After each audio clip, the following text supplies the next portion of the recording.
Good morning बच्चों। Physics में सबसे इम्पोर्टेंट होता है करंट इलेक्ट्रिसिटी। उसमें भी कॉम्बिनेशन ऑफ रेजिस्टेंस या फिर कॉम्बिनेशन ऑफ रेजिस्टर्स होते हैं। ठीक है, तो दो प्रकार का कॉम्बिनेशन होता है। टेंथ में भी आपने पढ़ा है series combination and parallel combination, और फिर एक मिक्स कॉम्बिनेशन, दोनों में मिक्स हो जाए तो पहले पढ़ते हैं हम सीरीज कॉम्बिनेशन। ठीक है, सीरीज कॉम्बिनेशन क्या होता है? The end to end connection. ठीक है, एंड टू एंड कनेक्शन मतलब when the end of one registers is connected to the end of others. इस प्रकार से सीरीज बन जाएगा। ठीक है, अब in this figure we are observing that there are three registers R1, R2 and R3 connected in series।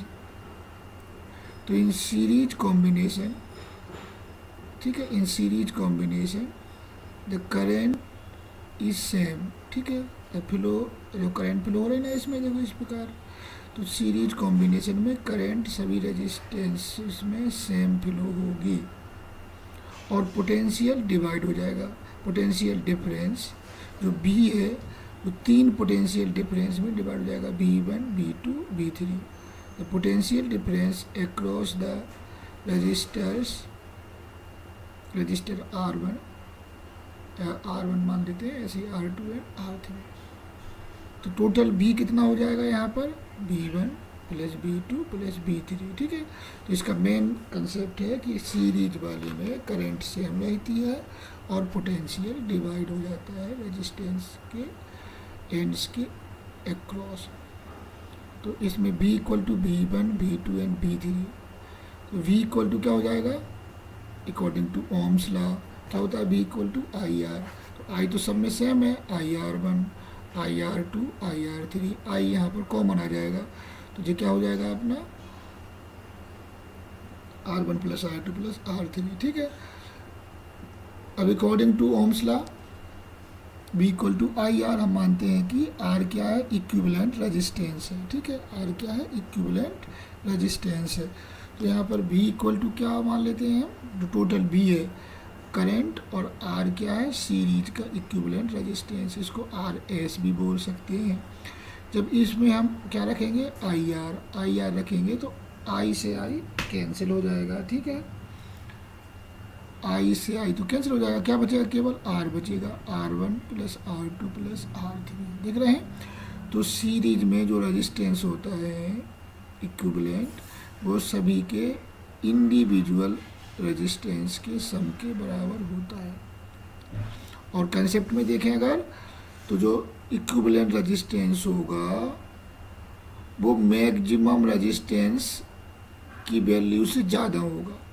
ठीक है, जैसे 2, 4 और 6 को हमने सीरीज में लगाया तो रेजिस्टेंस इक्विवेलेंट कितना होगा? मैक्सिमम कितना है? 6 से ज़्यादा ही होगा, कम नहीं होगा। ठीक है, तो इस क्या है अपना सीरीज कॉम्बिनेशन। ठीक है, इस पर ज़्यादा जोर ना देते हुए आगे बढ़ते हैं। अब पैरेलल कॉम्बिनेशन, फिगर में देखो क्लियर दिख रहा है, तीन रेजिस्टेंस है R1, R2 and R3। Three resistance है, थ्री रेजिस्टर्स बोल सकते हैं रेजिस्टेंस। ठीक है, यहाँ से जो करंट आई है वो डिवाइड हो गई है I1, I2 एंड I3 में। ठीक है, ब्रांच करंट हो गई I1, I2 एंड I3। और देखिए यहाँ पर पोटेंशियल तीनों रेजिस्टेंस के एक और एंड में सेम रहेगा, क्योंकि दोनों सेम पॉइंट, तीनों सेम पॉइंट पर कनेक्ट हैं। ठीक है, तो इसका मतलब हो गया कि ये सभी रेजिस्टेंस जो है वो इक्वल पोटेंशियल पर होंगे, बट इनमें करंट डिवाइड हो जाएगी। ठीक है, तो हम करंट डिवाइड कर लेते हैं। I इक्वल टू क्या हो गया? I1 plus I2 plus I3।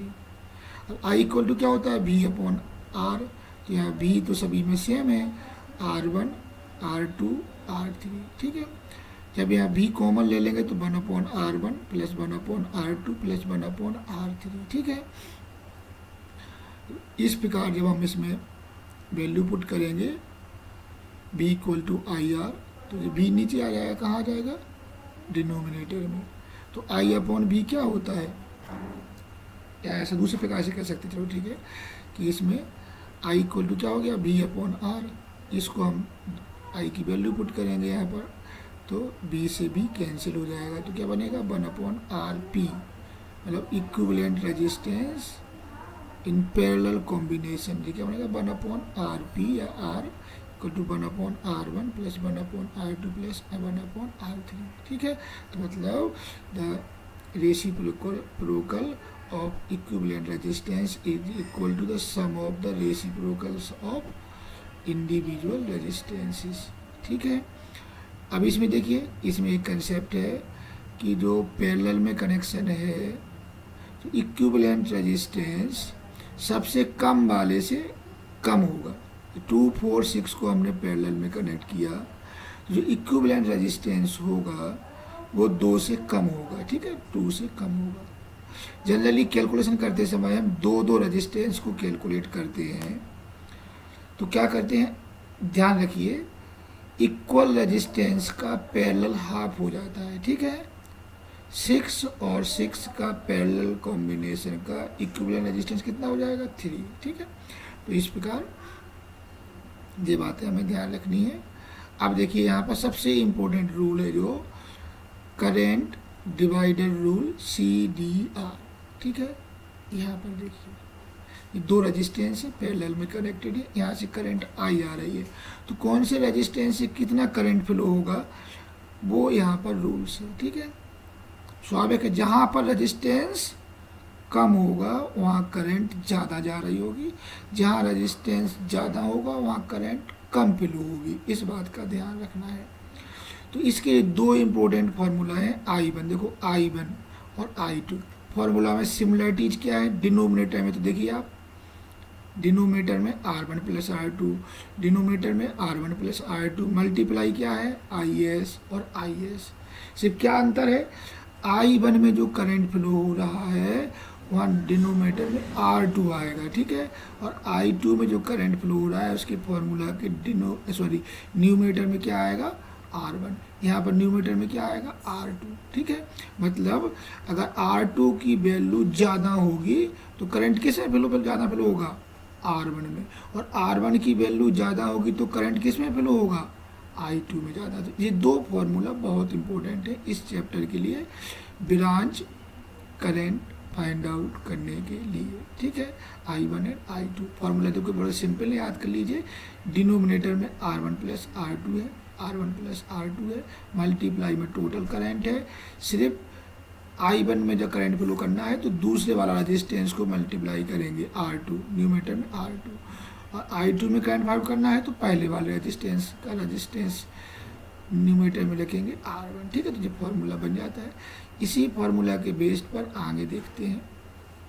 ठीक है, एक नेटवर्क दिया हुआ है, 16 वोल्ट बैटरी से कनेक्ट है। देखिए ये नेटवर्क दिया हुआ है।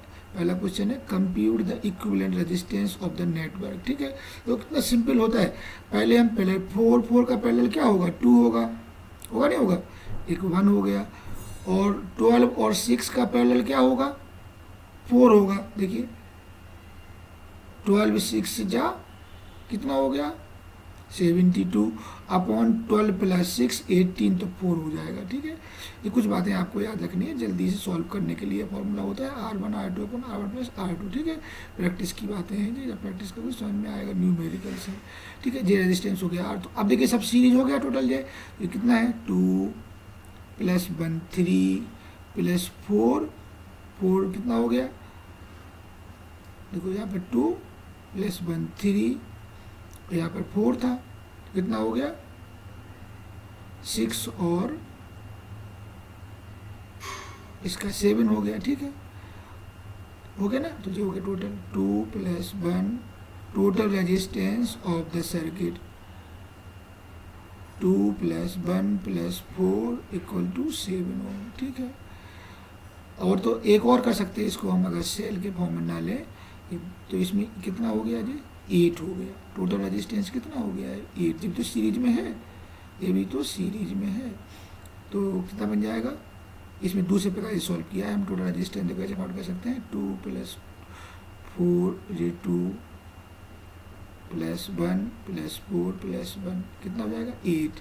जो करंट फ्लो होगी वो कितना होगा, ठीक है, करंट फ्लो होगी कितना होगी 2 एम्पियर। तो ऐसे हम इसको